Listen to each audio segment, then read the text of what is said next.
Bonjour chers téléspectateurs de Diassigui TV, bienvenue sur la chaîne révolutionnaire. Démarrons avec ce journal par rapport au point de situation de la Covid-19. Aujourd'hui, sur 926 tests qui ont été réalisés, 64 sont revenus positifs, soit un taux de positivité de 7,34%.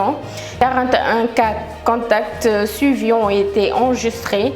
2 cas importés enregistrés à AIBD et 25 cas issus de la transmission communautaire. Jusqu'à présent, il y a 39 patients hospitalisés qui ont été déclarés guéris. 48 cas graves sont toujours pris en charge dans les services de réanimation. Aucun nouveau décès n'a été enregistré en ce jour. Restons toujours sur la rubrique santé Covid-19, explosion des contaminations à Dakar. Des spécialistes proposent le confinement total. Jusqu'à présent, la question du confinement de Dakar revient sur le débat face à l'échec de toutes les initiatives pour couper la chaîne de contamination du coronavirus dans la capitale et sa périphérie. Selon l'enquête, toujours, seul un confinement de la capitale peut enrayer l'explosion des cas de Covid-19. Pour confiner Dakar du reste du pays, il faut être courageux.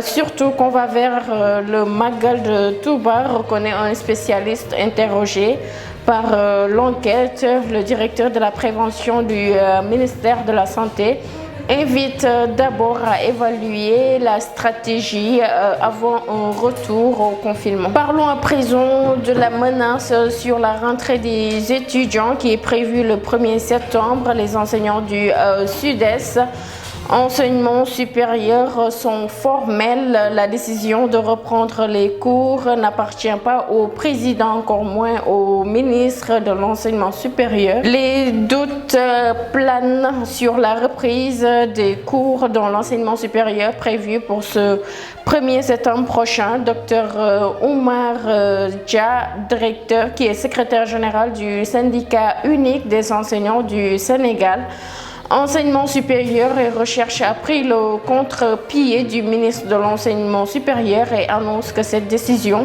ne lui appartient nullement. Les universités sont autonomes. La décision de reprendre les cours n'appartient pas au président, encore moins au ministre de l'Enseignement supérieur. Seules les instances pédagogiques sont habilitées à prendre ce genre de décision et ce n'est pas encore le moment et le cas, a-t-il déclaré dans l'émission Info du matin de la RFM. Passons de la santé à la société. Convoitise sur le pétrole sénégalais. Woodside bloque la transaction entre KRN et Lukoil. La société pétrolière et gazière australienne Woodside a bloqué la vente dans le projet de Sangomar aux Russes de Lukoil, une transaction qui tourne autour de 4,2 milliards de dollars. Woodside, qui a exercé son droit de préempter, va acheter les actifs du KRN, laissant ainsi en rade les Russes. Pour rappel, KRN Energy avait annoncé à la bourse de Londres la cession totale farm out à la compagnie pétrolière russe Lukoil. Sangomar, l'association RSSD, 15% et Petrosen 10%. La décision finale d'investissement a été prise en janvier 2020 et le projet se trouve actuellement en pleine phase d'exécution pour un début de production prévu en 2028. Parlons à présent de la société, toujours alerte des médicaments et des infirmières. Un produit aphrodisiaque appelé tabac sexuel ou tababa est en train de faire des ravages chez les femmes, dit une sage-femme. Selon toujours le témoin, le tabac sexuel est la poudre qui fait ravage actuellement dans le monde.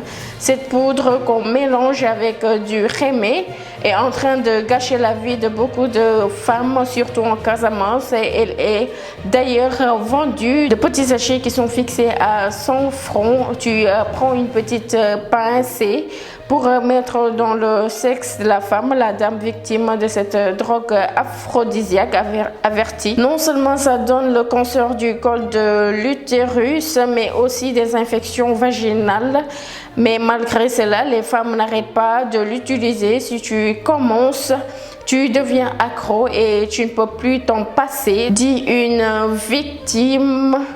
Tu ne peux plus dormir, c'est comme si tu devenais folle. C'est trop dangereux, non seulement pour la santé, mais aussi pour l'économie sénégalaise. C'en est tout pour aujourd'hui, nos chers téléspectateurs. On se donne rendez-vous demain à la même chaîne et à la même heure. Restez toujours informés sur le site qui s'affiche sur vos bas d'écran, www.diassigui-tv.com.